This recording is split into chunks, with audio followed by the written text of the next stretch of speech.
Next up is Mr. Jon Morrow.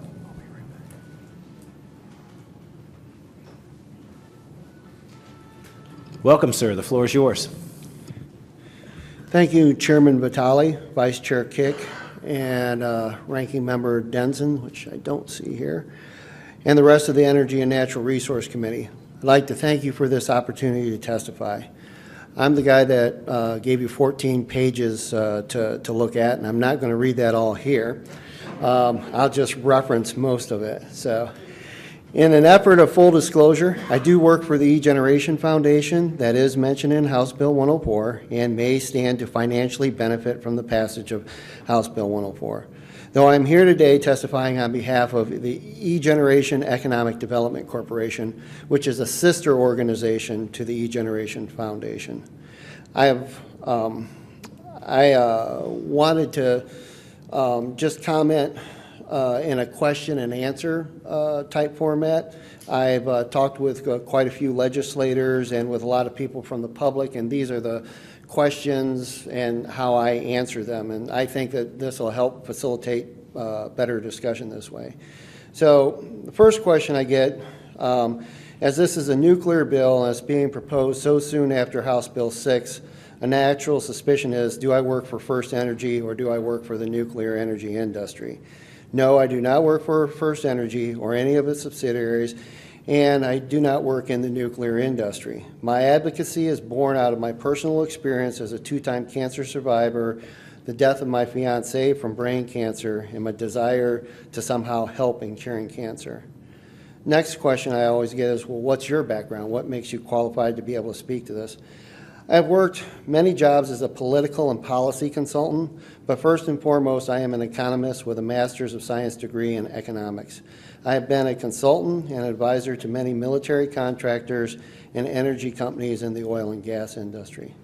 The next question I get, shouldn't we wait to pass House Bill 104 once the U.S. Department of Energy promulgates rules that would allow the Department of Energy to form a cooperative research and development agreement with the states such as Ohio? I'd like to ask you to put yourself in the position of the Department of Energy. I'd like to answer this question with a question. If I were the Department of Energy and I have no state entities that are authorized to make nuclear decisions for a state, even if I were to ask to make rules, why would I devote time, energy, and resources to promulgating these rules when no such state entity exists yet? Historically, federal agencies do not promulgate new rules until there is a demonstrated need for them. House Bill 104 would create that need. It is no guarantee that the DOE will do so, but the likelihood is much greater if House Bill 104 is passed into law. Question, why pass House Bill 104 now? Answer, prior to this administration, America's federal agencies signed agreements to develop nuclear technologies in other countries such as China. The Department of Energy had an agreement with China to develop a molten salt reactor, very similar to what Ed File is talking about. With political forces of change putting America first, it's hard to make an argument of not letting states pursue that which we shared with a country that may not have our best interests at heart, as demonstrated by this last trade war.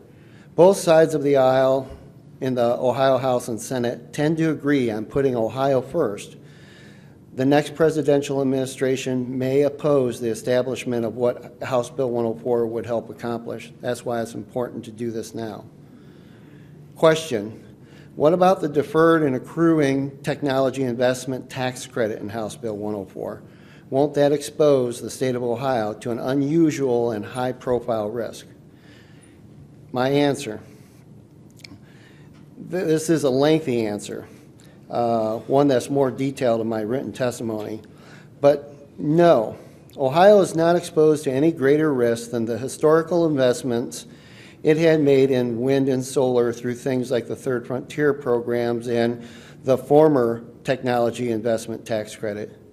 Due to this tax credit being deferred for the first 5 years and then accrues over the next 10 years, a state budget will not tend to be impacted as dramatically as the original technology investment tax credit. And I might add The original program was extremely popular with venture capitalists and provided quite a bit of investment in the state of Ohio. Next question I get is, isn't this an example of Ohio picking winners and losers, just like in House Bill 6?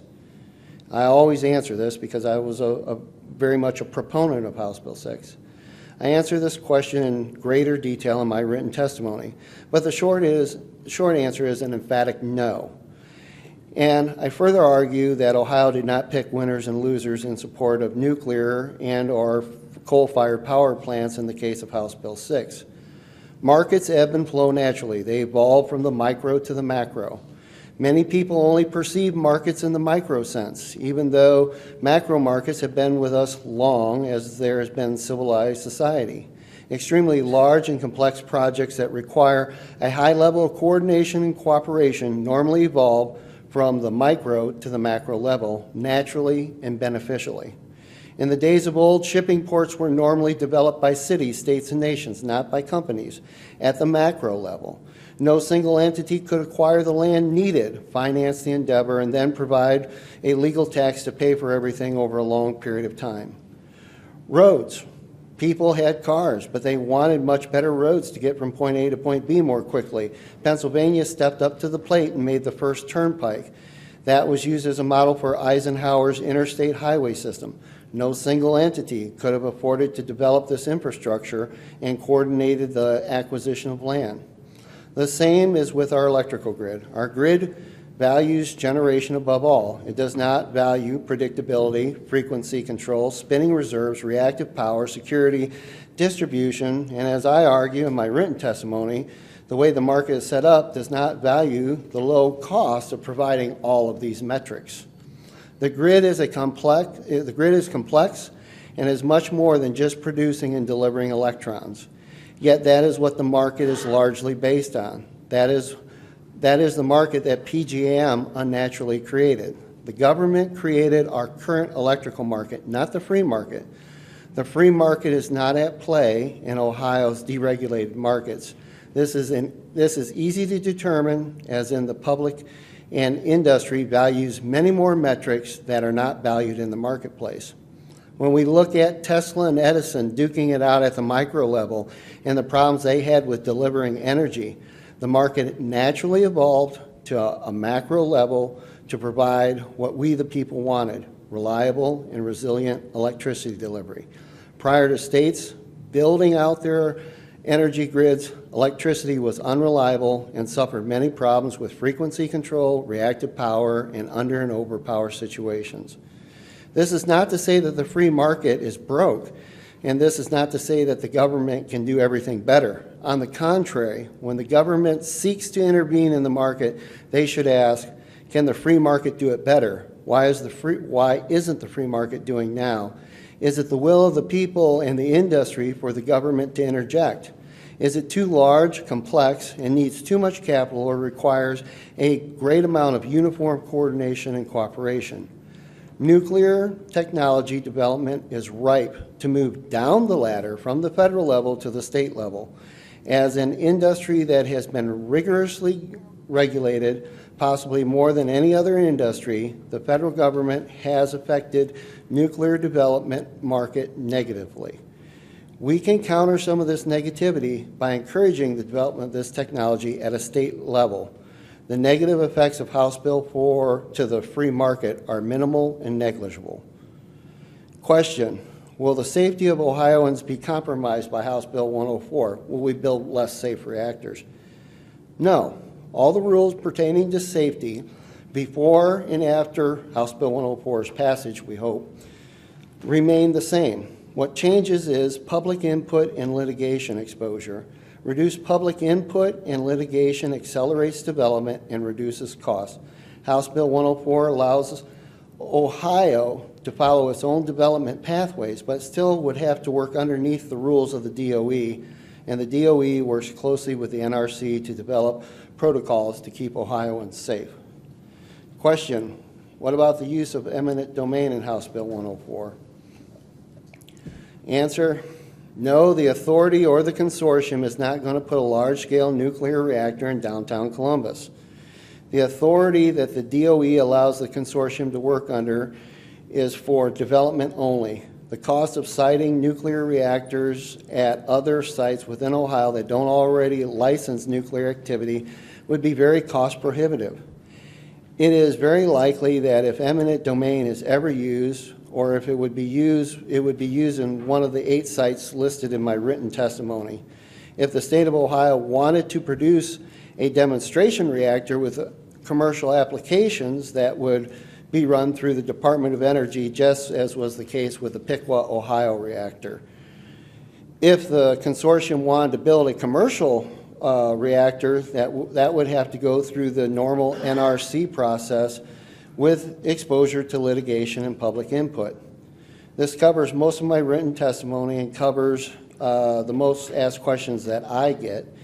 If you have any policy or economic questions, I'll be happy to answer them. My colleagues do more of the scientific side of things. Again, I'd like to thank you all for having me here to testify. Thank you, sir. Does the committee have any questions? Representative Stein. Yes, thank you for your testimony this morning or this afternoon. The one question that I would have is, in your opinion, what do you think this would do or mean to the job market as far as high-paying tech jobs? Obviously, this is about advanced reactor technology, would involve the universities and other disciplines, but could you maybe elaborate on how you feel this would affect jobs in this sector? Well, I mean, and Ed might have a better idea on this, but I would look at your first 1 to 3 years for a development phase if we're going towards medical isotope development to be able to get a reactor up and running and producing medical isotopes. That is a robust and cheery rose-colored glasses view of being able to get that done that quickly. When you look at what's being done now in the world with the Penton high flux reactor, what we did have with the Chalk River reactor in Canada, they were both providing our medical isotopes. You're looking at employing, anywhere between 1,000 and 4,000 people in a multi-billion-dollar industry. That's just at the research phase.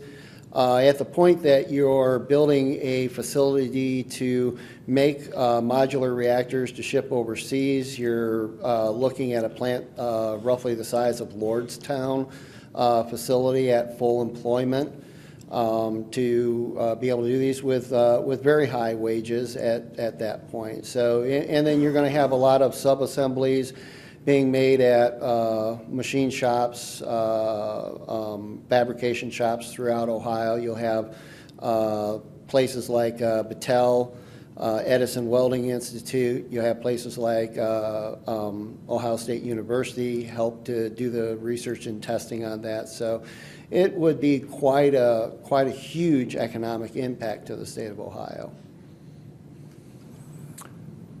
Any further questions? Seeing none, thank you, sir.